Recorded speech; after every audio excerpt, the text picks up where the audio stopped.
Olá, pessoal! Nessa aula, então, nós vamos tratar da Roma Antiga.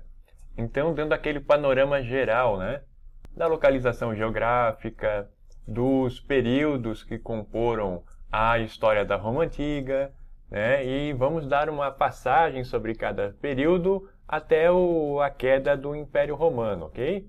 Então, vamos lá.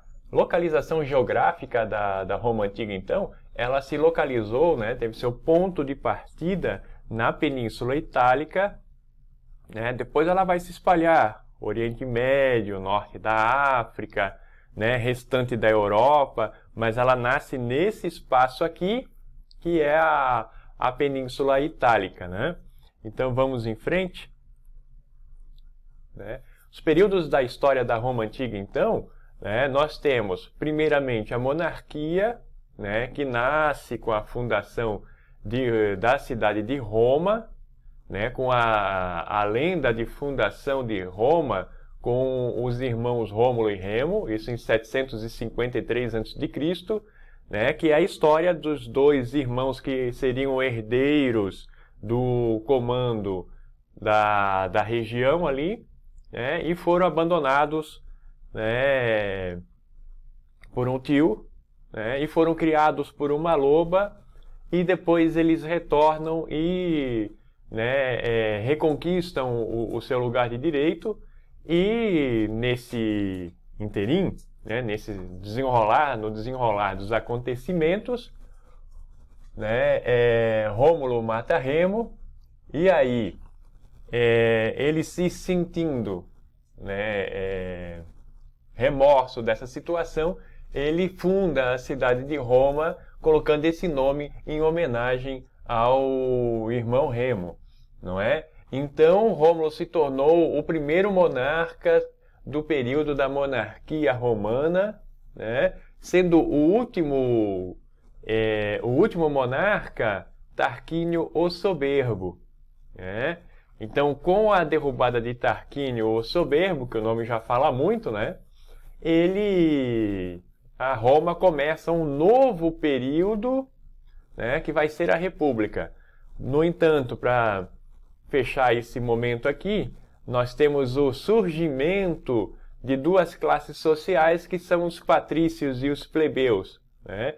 E a partir de então, o nascimento da República Romana, que o nome que né, no latim é res publica, né? Pública de todos, res, coisa. Então, a coisa de todos, a república, né, a res publica, isso em 509 a.C., até o ano de 27 a.C., né, quando vamos ter o início do Império. Então, esse período da República, ele foi caracterizado, então, pelo surgimento do Senado, né, é o Senado romano nesse momento que vai governar Roma, né, e marcado também pelas tensões políticas entre os patrícios e os plebeus, não é? Então, é esse período. 27 a.C., então, nós temos o surgimento do Império. O Império Romano, que vai de 27 a.C. até 476 depois de Cristo. Lembrando que às vezes a gente vai poder encontrar um livro ou outro também com a data de 475, mas isso não é um problema. Geralmente se usa 476, tá? Que é a formação do Império. É o resultado da expansão romana, acontecida ainda nos últimos séculos, vamos dizer assim, né? Da República Romana, né? E esse império foi dividido, então, em Alto e Baixo Império, ok? Vamos dar uma olhadinha, então? Aqui, ó. A República Romana, então, né? Como ela era dividida? O Senado assumiu as funções de governo e criou instituições, né? Nelas qual o próprio Senado, que era responsável pela supervisão das magistraturas e da política internacional, tá?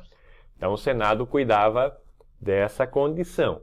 Aí vocês já vejam aqui que, né, tanto República quanto Senado são palavras atuais que continuam existindo nos sistemas políticos, né? Sobretudo os sistemas políticos republicanos. Então, aqui, ó, né, dentro dessas divisões, nós temos a magistratura, que eram duplas ou colegiados, que essas magistraturas iam, né, fazer a governança. Tá? E o mandato durava 1 ano. Dentro dessas magistraturas existiam os cônsuls, né, que eles tinham a função militar, geralmente eram generais ligados às atividades militares na Roma, porque Roma vai ser muito conhecida pela disciplina e organizações de seus exércitos, né? O exército romano é uma referência ainda hoje nesse sentido, de organização, de estratégia, de disciplina, enfim, né? Ainda hoje o exército romano é uma referência. Então os cônsuls, né, eles tinham essa função de cuidar das questões militares na Roma. O pretor, ele coordenava a justiça, né? Então muito da justiça atual, né, ela deriva em partes do direito romano, tá? Do direito nascido na Roma Antiga, ok? O edil fiscalizava o comércio, né? E o censor fazia a contagem da população, uma expressão usada ainda hoje, né? O censo populacional e etc. Então quem fazia isso era o censor, e o questor, ele cobrava os impostos, tá ok? Vamos lá. A sociedade na República, né, pessoal? Isso aqui é uma questão importante de se entender, como é que se dividia essa sociedade romana, né? Então, na República, ela vai se dividir em patrícios, né, que já são classes sociais que nascem lá na monarquia, mas quem eram esses patrícios? Pertenciam às famílias mais antigas de Roma, possuíam grandes propriedades de terra e, consequentemente, eram os mais ricos. Então, é importante também salientar aqui, né, que geralmente os patrícios eram esses grandes proprietários de terras. Tá? Então, normalmente, eles arrendavam, né, tipo, alugavam essas terras para os plebeus. Tá? E os plebeus eram todos aqueles não patrícios. Então, aqui você tem camponeses, você tem comerciantes, né? Então, aquele que era proprietário de uma padaria em Roma, por exemplo, né? Porque era muito comum, os romanos tinham muito a prática do feitio do pão. Então, eram os plebeus que fabricavam pão, eram os plebeus que plantavam trigo. E os patrícios cobravam esses impostos, né? Taxavam o trigo, taxavam o pão. Então, é todo esse processo, né? Depois, os clientes que serviam a uma família patrícia em troca de proteção e posição social. Então, geralmente, esses clientes, eles podiam ser até um parente afastado dos patrícios, ou não, né? Mas eles acabavam assumindo algumas funções mais baixas na sociedade romana dentro do funcionalismo público romano, ok?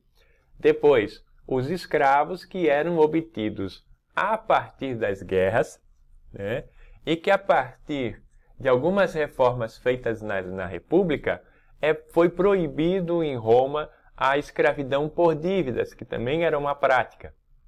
Então vai ficar o quê? Vai ficar a guerra e a conquista. Então os prisioneiros de guerra romanos, né, se tornavam escravos, não é? E aqui as tensões entre patrícios e plebeus. Isso é muito diferente da Grécia, por exemplo, que essas tensões entre os cidadãos, no caso da Grécia, né, com comerciantes e camponeses, isso era muito restrita, essa divergência, sobretudo política, né? E aqui ela acontece, né? Então, paralisações, greves, né, manifestações dos plebeus, ao qual fez com que os patrícios dessem, por exemplo, como a lei das 12 tábuas, dando direitos políticos aos plebeus, que foi a criação do tribuno da plebe dentro do Senado, né? Depois, as leis licínias, né, só lembrando a lei das 12 tábuas em 450 a.C., depois as leis licínias, né, em 376 a.C., onde os cônsules deveriam ser plebeus, né? Então deu esse direito aos plebeus também serem cônsules. Então, uma ascensão dos plebeus dentro da hierarquia militar romana. Né? E a lei de Canuleias, de 345 a.C., que permitiu que os plebeus se casassem com patrícios. Até então, o casamento entre plebeus e patrícios era proibido. Então, foram avanços que os plebeus conseguiram dentro da política romana. Vamos aqui? A expansão militar. Então, a expansão militar, né, ela foi uma das formas de expansão da Roma. Então, ela começa a descer para o sul, conquistar o sul da Península Itálica, que era ocupada por gregos, né?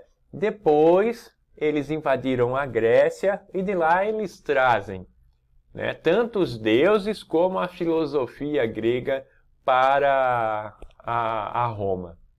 Então, se a gente pega os deuses romanos, eles são idênticos aos deuses gregos, mudando o nome, ok? Então, tem essa, né? Por exemplo, Dionísio na Grécia é deus do vinho. Em Roma, ele vai se chamar Baco. Então, tem essa única diferença que é a nomenclatura. Tá ok? Depois eles vão partir, né, para as ilhas do sul ali, a ilha da Sicília, da Sardenha, da Córcega, que era dominada pelos fenícios, né, e, por fim, conquistando Cartago, no norte da África, que era uma cidade fenícia também. E esse processo, que durou cerca de 120 anos, né, e que finaliza com a vitória romana, praticamente ela vai dar a base da expansão territorial daquilo que nós vamos conhecer mais tarde como Império Romano. Mas essas guerras foram conhecidas como guerras púnicas, porque eles chamavam os fenícios de punos, ok? Os povos punos. E nesse processo de expansão você tem já uma formação geográfica do que vai ser mais tarde o Império Romano. Aqui o fim da República, então, né? Nós vamos ter uma ascensão dos militares na Roma e vai ser criado, porque por conta da expansão militar romana, houve um acréscimo, né? um aumento do poder dos militares. Então, Roma começa a ser governado pelos militares, em parceria com o Senado. Então, nós vamos ter o primeiro triunvirato de Roma, o nome triunvirato quer dizer governo dos três, né, que foi estabelecido em 60 a.C., e aí com 3 líderes, Júlio César, Pompeu e Licínio Crasso, também chamado somente de Crasso. Mas vejam vocês, Júlio César, ele vai para o Egito, ele vai ser responsável pela invasão do Egito. Então os romanos invadem em 60 a.C. o Egito que era governado naquela época por uma família de origem grega, que é a dinastia Ptolomaica, e governado naquele momento por Cleópatra, né, a qual Júlio César vai se casar e vai ter um filho, né, chamado Cesário. E é isso que vai produzir, inclusive, né, o assassinato de Júlio César pelos componentes do Senado, que achavam que ele estava querendo ter um poder que excedia ao próprio Senado e o medo da ameaça de ter um herdeiro não romano, um herdeiro egípcio, né? Então isso acontece, e aí nesse momento é criado o segundo triunvirato de Roma, aí tendo como líder Otávio, né, que era herdeiro na sucessão de Júlio César, Emílio Lépido e Marco Antônio. Marco Antônio, indo para o Egito, vai também casar com Cleópatra. E eles vão ter 2 filhos, vão ter filhos gêmeos, inclusive. E Marco Antônio vai ser derrotado, assim como Lépido também, né, pelas tropas de Otávio. Quando Otávio vence as tropas de Marco Antônio, tanto Marco Antônio como Cleópatra vão se suicidar. E aí isso demarca definitivamente a presença romana no Egito e a conquista definitiva do Egito pelos romanos. Por isso que nós vamos ter um período de romanização do Egito. Ok? E aí nós temos o início do Império. O Império, né, que vai ter Otávio como o primeiro imperador, né? E vejam vocês, aqui o mapa mostra para a gente a dimensão do Império Romano a partir de 27 a.C., né? Que ele se estendia, né, do rio Reno para o Egito, chegava à Grã-Bretanha, de todo esse processo a partir, então, de conquista da Britânia, ali onde hoje é a Grã-Bretanha, né, da região do que é hoje a França, que vai ficar conhecido como Gália, né, da região da Espanha e Portugal, que na época se chamava inclusive Hispânia, né, o norte da África, a região da Macedônia, Grécia, né, a Ásia Menor, que é o Oriente Médio ali, região da Síria, Arábia, toda essa região conquistada pelo Império. Então, um grande império se constitui a partir de então, ok? Aqui, para vocês terem uma ideia dos principais imperadores da Roma, né, Otaviano Augusto, que é o primeiro, tá? Augusto vinha da expressão Augustulus, o preferido dos deuses, tá? Nasce com essa expressão. Depois, Cláudio, que conquistou parte da Grã-Bretanha, ali da Britânia, que a gente viu no mapa. Nero, né, considerado excêntrico e louco, assassinou a mãe e a irmã e condenou um grande número de cristãos à morte. Então aqui também a própria formação do Império se confunde com a emergência do cristianismo e a maneira como os romanos vão lidar com o cristianismo no primeiro momento, né? Depois, Tito ficou conhecido por ter destruído o templo do rei Salomão, na atual Jerusalém, né? Trajano ficou conhecido como um grande conquistador, né? Tanto que Trajano tem a coluna de Trajano, a qual ele reconhece ali no baixo relevo as suas conquistas, né? O imperador Adriano, que construiu a muralha de Adriano ao norte da Grã-Bretanha, né? Além de ter sido um imperador que muito se dedicou à questão da arquitetura e da engenharia também. Diocleciano, que dividiu o império em duas partes, né? O Império Romano Oriental, com capital, né, em Constantinopla, que esse nome depois vai ser dado por Constantino, tá? E o Império Romano Ocidental, com a capital em Roma. Ele divide em dois. Constantino proibiu a perseguição aos cristãos, uniu novamente o império e escolheu Bizâncio como capital. Bizâncio, que era a sede, né, do Império Romano Oriental. E vai rebatizá-la como Constantinopla. Ok?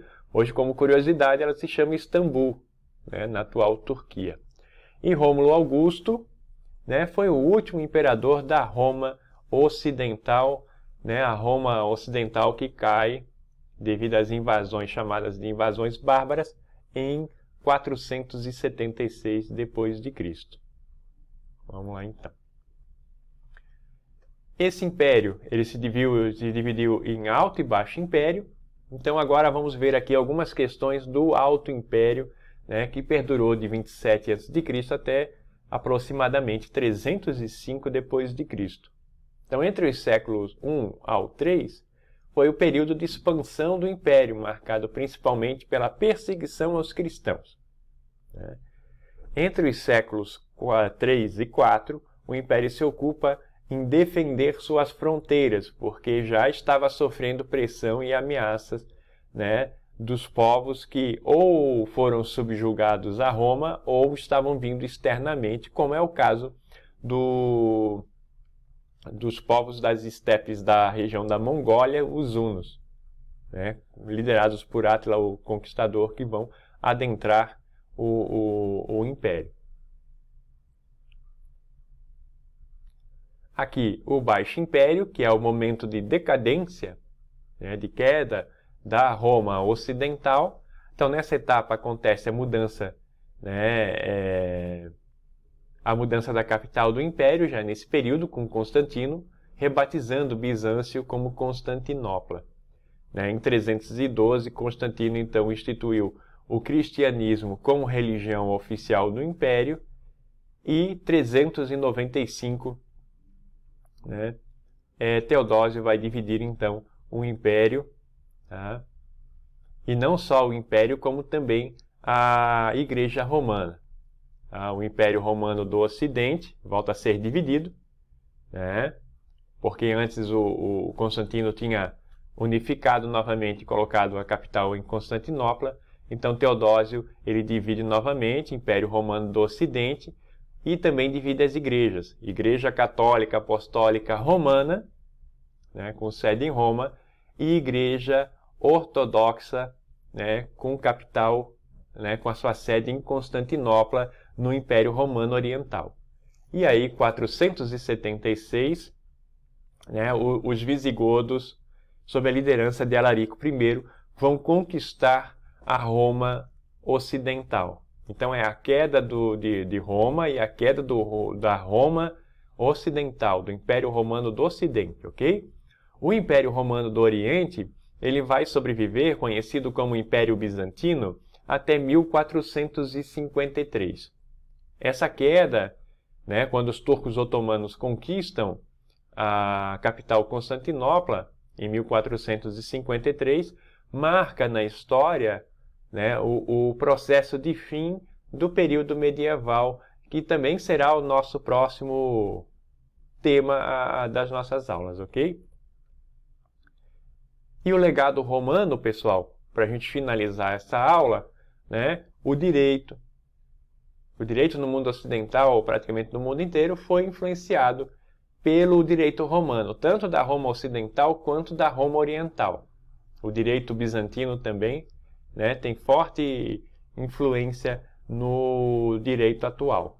Os idiomas, as línguas, né, sobretudo as línguas que surgem na Europa, né, influenciadas pelo latim, desde o português, francês, espanhol, também em certa medida as línguas anglo-saxãs também têm influência do latim, como o próprio alemão, o inglês e por aí vai, né? Então é uma influência romana nos idiomas. O alfabeto, que é de origem fenícia, mas a nossa herança é do alfabeto greco-romano, principalmente romano, e os números romanos também é uma herança que nós recebemos da Roma Antiga. E muita influência na arquitetura e na engenharia, que os romanos, além de na arquitetura criarem estilos, né, arquitetônicos, na engenharia também fizeram inovações, né? Como na própria arquitetura a construção em arcos é um elemento de engenharia usado ainda hoje. Então é fundamental, além de terem construído elevadores, né, uso de polias, enfim. Né? E nas artes plásticas também uma influência, né, tanto a arte grega quanto a arte romana influenciaram muito as artes no Ocidente, ok? Então, pessoal, nossa aula hoje trouxe esse panorama para você, né? Desde a localização geográfica da Roma, né, aos seus períodos, né, monarquia, república e império, e o legado da Roma, ok? Então, um abraço a todos e até mais.